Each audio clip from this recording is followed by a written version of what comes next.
Hi friends, welcome back to Vriddhi creation. ನಾನಿವತ್ತಿಲ್ಲಿ ಸ್ಪೀಡಾಗಿ ಒಂದು ಸಖತ್ತಾಗಿರೋ ಡಿಸೈನ್ನ ಹೇಳ್ಕೊಡ್ತಾ ಇದ್ದೀನಿ. ಇದಕ್ಕೆ ನಾನಿಲ್ಲಿ ಒಂದು ರೌಂಡ್ ಶೇಪಲ್ಲಿರೋ ಬಿಗ್ ಬೀಡ್ಸು ಮತ್ತು ಒಂದು ಮೀಡಿಯಮ್ ಸೈಜ್ದು ಸ್ಮಾಲ್ ಬೀಡ್ಸ್ನ ತೊಗೊಂಡಿದ್ದೀನಿ. ಫಸ್ಟ್ ಇಲ್ಲಿ ಇದನ್ನು ಸ್ಯಾರಿಗೆ ಲಾಕ್ ಮಾಡ್ಕೋಬೇಕು. ಲಾಕ್ ಮಾಡ್ಕೊಂಡಾದ್ಮೇಲೆ 4 ಚೈನ್ಸ್ನ ಹಾಕ್ಕೊಂಡು ಮತ್ತೆ ಲಾಕ್ ಮಾಡ್ಕೋಬೇಕು.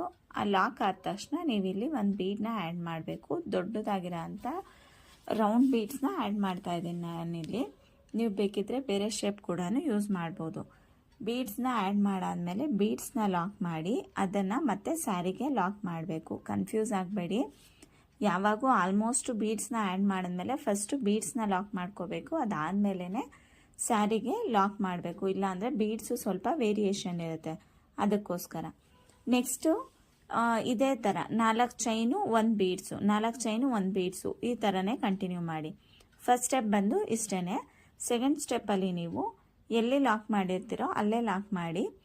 ಅದಾದಮೇಲೆ 4 ಚೈನ್ನ ಕಂಟಿನ್ಯೂಸ್ ಹಾಕಿ ಬೀಡ್ಸ್ ಪಕ್ಕ ಲಾಕ್ ಏನಿರುತ್ತೆ ಲಾಕಲ್ಲಿ ಲಾಕ್ ಮಾಡಿ.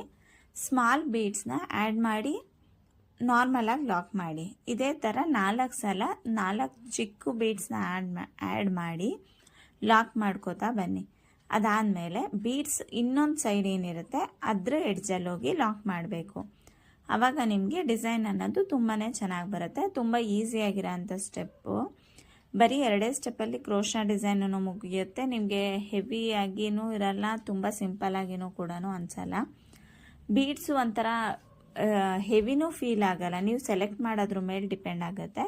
ನೋಡಿ, ಇದಾದಮೇಲೆ ನಾನಿಲ್ಲಿ 2 ಕಲರಲ್ಲೂ ಕೂಡ ಕುಚ್ಚು ಕಟ್ಟಿದ್ದೀನಿ.